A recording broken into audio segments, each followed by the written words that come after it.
G'day gymnastics skill seekers, welcome back to another training vlog. So this vlog is all about day 2 of the current phase, and it's currently week 3 that I'm in.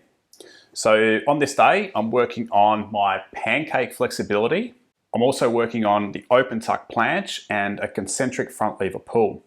So for the month of January I'm traveling and I have minimum access to equipment. It's virtually what I could fit in my suitcase for a flight from Queensland down to South Australia.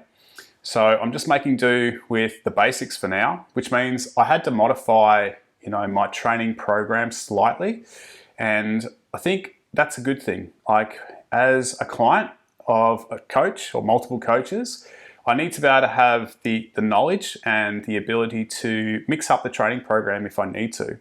And it's a conversation I had this week with another coach around, training. That we need to know how to push ourselves. We need to know how to make an exercise harder or easier, to scale up or scale down to match our own ability. So even though the coach should have a good understanding of where we're at as a client, I think it's still empowering for the client to be able to have the knowledge and the skill to make modifications where needed. I recommend it to all of the clients that I train online. Like, understand the progressions, understand how we can make the movement harder, whether that's doing more reps, holding more time under tension, increasing weight, and also understand how to make the movement easier.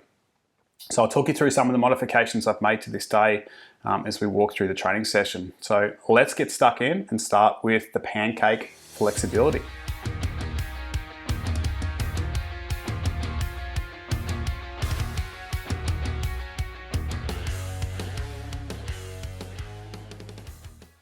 I've got a mix of videos in this session today, taken from weeks 1, 2, and 3, but they're all taken from day 2, which I typically do on a Wednesday. So on this day, I start with a pigeon stretch. Now, it's slightly modified in a sense that this is a pigeon stretch with a forward fold and a rotation.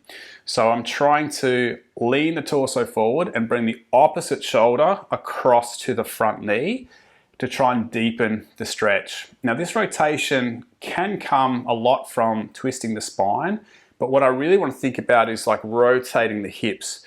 That rear leg, can I internally rotate that hip and try to move that hip forward while also sitting the hip back of the front leg, okay? So that twisting and rotation there helps to lengthen the glutes and get a better stretch in that hip external rotated position of the front leg. Now, I have to do this slightly elevated. I'm sitting on a yoga block. I don't yet have the flexibility to do it on the floor. And normally I'd try to place a second yoga block under the knee because this would help me with the upright position and not needing to put my hands on the floor. But I only bought one yoga block, so I have to bend the front knee slightly here so I can sit up in the pigeon and not fall over, which is not ideal. I'd like to have that front knee bent to 90 degrees. But I'm doing the best with the equipment I have right now, and I'm still getting a good stretch in that glute. So it's not perfect, but right now it's the best I can offer. So after doing 3 rounds of like 8 rotations on each side, I'm gonna move into core compression seated straddle leg lifts assisted by the band, and that is supersetted with a standing straddle good morning. I always start seated core compressions with a little bit of flexibility. So here I'm just bending forward, grabbing the bottom of the feet, trying to work on the anterior pelvic tilt, and then I'll do like a lateral stretch on one side before doing the core compression leg lifts, and then I'll do a lateral stretch on the other side. It's just a habit that I've got. Even though I'm supersetting this with a posterior chain stretch, I just find that as I move down into the seated position, it's nice to re-stretch the posterior chain before I start the core compression exercise. So the band goes around each foot and is placed on the back of the hip. I'm trying to make sure I'm sitting forward on the hip bone here, and I'm not going to rock back. So the band gives me feedback to make sure I'm not tilting that pelvis back, posterior pelvic tilt. I want to maintain an anterior pelvic tilt as much as I can in this core compression exercise. I quite like this exercise. The band gives me sort of good feedback. It's a greater level of core compression strength because I'm closing the angle even more between my thigh and my torso. I'm really trying to push down into the floor and keep the hands flat as best I can. So resisting the urge to lean the torso back and just trying to feel, the sensation of contracting the lower abdominals and contracting the hip flexor to lift the leg up and close that angle. We don't want to make the mistake of chasing height here in the leg lift and sacrificing the torso position to achieve that. So if I lean the torso back and I lift the leg really high, that's not necessarily a good rep. What I'm aiming to do is close the angle between the torso and the leg. So the more forward lean I have in the torso, I might only get a smaller leg lift, but the angle might be less. So that's a more successful exercise in my mind, or a more successful rep in my mind, because it's all about core compression strength and not the height of the leg lift. I'm supersetting that, like I said, with a standing good morning. Now in the program, this was going to be like a Zercher good morning in a straddle position. So holding a barbell in the elbow crease, hinging forward, maintaining a flat back and getting a good stretch through that posterior chain. I don't have a barbell, I don't have any weight. So what I'm doing here is just a body weight version of that straddle good morning. And what I'm doing is maintaining a flat back for as long as I can as I hinge at the hips and do that anterior pelvic tilt. And then when I can go no further with the flat back, I'm allowing the spine to flex and I'm trying to take my elbows to the floor. And as I go through more repetitions, I'm trying to move the elbows further back. So I'm using this sort of target. Can I touch the elbows to the floor, and can I go deeper and deeper and deeper with each consecutive rep? The goal is to come down and hold a 10-second pause at the bottom. So hold the elbows to the floor and then just do 3 repetitions here. So again, I don't have the weight, so I can't do the Zercher variation, and I'm just trying to substitute this. It's a slightly different exercise in the sense that this is requiring me to be very active through the core compression and use those muscles to pull me deeper. I don't have the weight to assist me.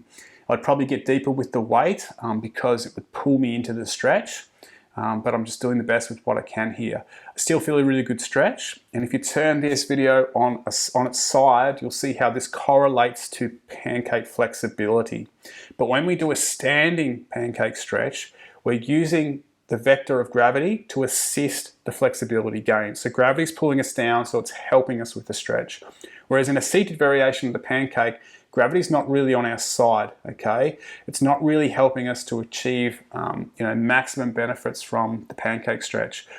So for a lot of beginners, standing variations are good, but even for intermediates and people who are quite flexible, we can use the standing variation to assist us, to use the gravity vector to our advantage.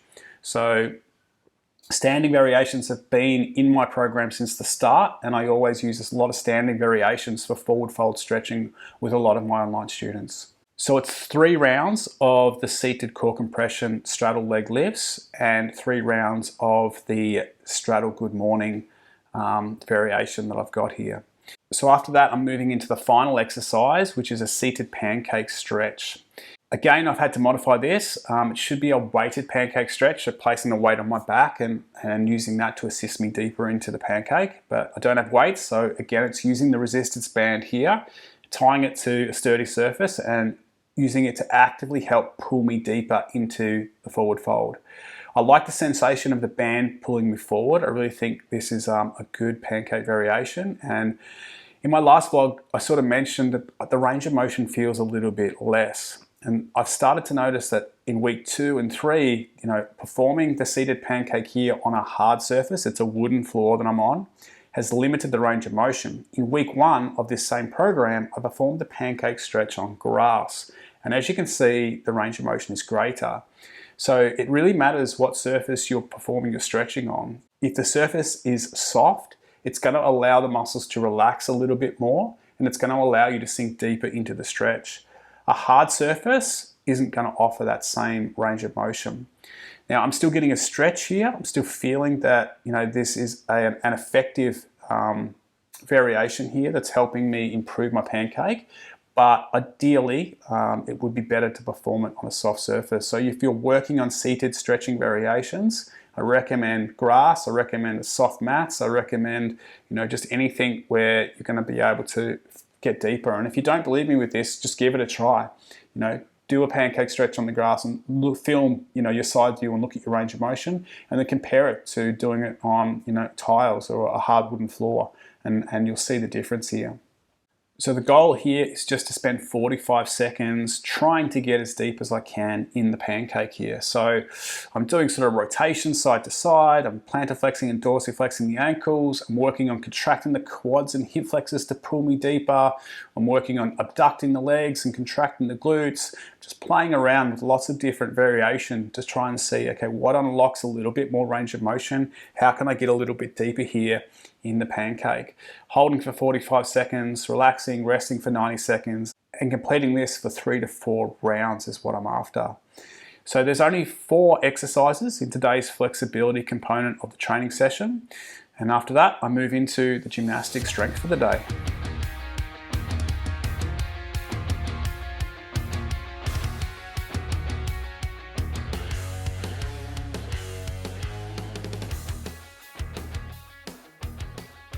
So day 2's gymnastic strength session is targeting straight arm scapular strength. So I've got one straight arm pushing exercise, which is the open tuck planche, and one straight arm pulling exercise, which is a front lever concentric pull. I'm doing these for 5 sets. Now, I've always had trouble with pressing exercises. I've never been as strong in my press as I have in my pull. So I've always had like a monster deadlift and a strong chin up, but I've never been great at movements like overhead press or bench press when I used to train those sort of movements. So pressing strength has always been sort of a weakness. And with planche training, I've been on it and off it again. So get really motivated by it, want to make some progress, don't get anywhere past tuck planche, give up, and then come back. So it's a big part of my training now. It's definitely a goal for 2023 to see if I can actually get some progress here. So here we go with the open tuck planche. You'll notice that I'm elevating my feet. So the P-bars I've got roughly sort of mid-shin height. And I find that if I start with the feet on the floor, the hips are below the shoulders and I don't get a strong sense of shoulder protraction and depression there. I'm also having to extend the leg to be able to get my hips up high enough to move into, sort of the planche position. So by elevating the feet, I lift the hips to be slightly higher than the shoulders, and I just find it easier to get a strong setup with the shoulder protraction and depression there. So you'll also notice that as I move into the open tuck planche, my hips are high. My torso is not vertical at the moment. I prefer to train the planche with the hips high than the hips low. Okay, so it's better that I'm above the parallel position than I'm below the parallel position. And over time, as strength improves, I'll be able to get lower. The trick here is I need to be able to lean the shoulders further forward. So I need to keep working on building that shoulder strength so I have the capacity to go further forward. I was pretty happy with how this session went. I'm not going to say that I managed 5 sets of 8 seconds. Probably a lot of these sets are shy of that, but at the moment I'm doing the best I can with the strength I have. Really focusing on trying to lean those shoulders forward as far as I can, find the balance point, lift the feet up, keep the knees apart, keep the knees off the arms, and hold that open tuck planche for as long as I possibly can. The next day or the next couple of days after this session, in the beginning, first few weeks, like my forearms were pumping. So there were some serious sort of DOMs in my forearms, which was a new feeling for me. So hopefully that means I'm going to have forearms like Popeye and the planche will come. Yeah, like I said, the goal is five sets of 8-second holds. And at the moment, I'm just working towards my best effort with these. Now I'm supersetting that with the front lever concentric pull. And honestly, in today's session, this wasn't great. In the past sessions and in previous phases, I've felt stronger in this front lever pull. So maybe it was due to the fatigue from Monday's session, forward rolls, eccentric handstand push-ups, the bent arm planche, the skin the cats and the ring support. Maybe just feeling a bit of fatigue carrying over from Monday's session there. The shoulders were definitely feeling tired this week. So I just did my best to work through 5 sets of 3 concentric pulls. But as I moved through the sets and started to fatigue even more, it was a matter of, okay, do I move to more of a tuck, less of an open tuck shape, or do I rest between the repetitions? So do 1 rep, rest 15 seconds, do the next rep, rest 15 seconds. So I just mixed it up, played around with it. Probably found that resting is probably the better scenario. It allows me to maintain more of a sort of tuck shape. Really focusing on keeping those arms straight, strong shoulder depression before I start to pull and lift the hips up. And then just trying to maintain that tuck, pushing down on the rings nice and hard. And then I've got a little bit of eccentric time and attention, but not really focusing on this too much. It's more about the concentric rep that we're focusing on in this phase. So just mixing it up between phases. In my last phase, we were working eccentrics in the front lever. So more time and attention there. Then this phase, we're working concentrics. In the next phase, it might be isometrics. So we're just attacking the front lever from different perspectives of training, different ways to overload the muscles, make them stronger, and obviously make progress here. I've always found front lever pulls quite challenging. I like the exercise, and I look forward to the day where I can do this in a straddle or full body position, but I'm not there yet, so we just keep grinding away with that. Pretty simple sort of strength training session today. It's just 2 exercises. There was a comprehensive warm-up before this, 10 exercises that I just go through as part of my gymnastic strength warm-up. I won't talk about that today, but it will come in a future post around my training. So I'm just covering off the days first. This is day 2. I've got day 3 to go, and I did day 4 in last week's post. If you've got any questions about my training, then feel free to leave a comment in the vlog. If you've got any questions about your gymnastics training, feel free to leave comments below. I'd love to hear how your training's going. Hope you're enjoying these vlog posts. I'm enjoying putting them together. It's a good chance for me to review my own training, see what I'm good at, what my weaknesses are, what I need to work on a little bit.